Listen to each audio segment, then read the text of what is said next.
If you believe the conclusions made by the Intergovernmental Panel on Climate Change and others, these emissions of CO2 and other greenhouse gases by the U.S. and others contribute to a warming of the earth and are causing a range of potential problems.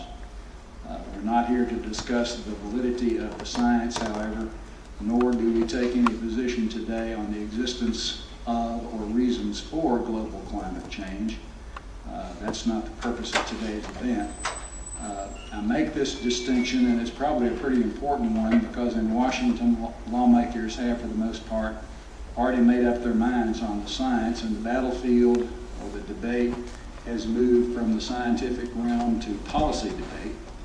And we too, I think, must shift our focus.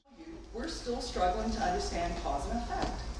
If we have a greater concentration of greenhouse gas in the atmosphere, can we expect to see something in temperature that correlates with that?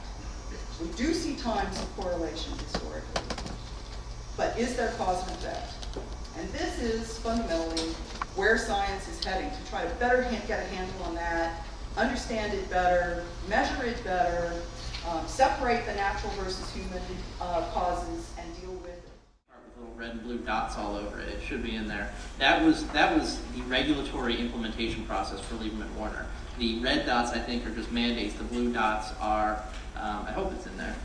The blue dots are the actual regulations, and a little sunburst in the middle is what they would have to go through to implement every one of those blue dots. So we're talking about decades of administrative action and litigation and God knows what else to try to get this thing into place. And it just, and so we saw that it was going to cost a lot of money, and the payoff by a lot of estimates would have been really only about a 3 or 4% impact on global temperatures.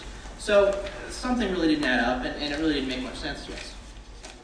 Study done by the National Association of Manufacturers in conjunction with the American Council for Capital Formation estimated that Lieberman Warner would have cost a cost to Tennessee of up to 80,000 jobs and $12.2 billion in gross state product by the year 2030.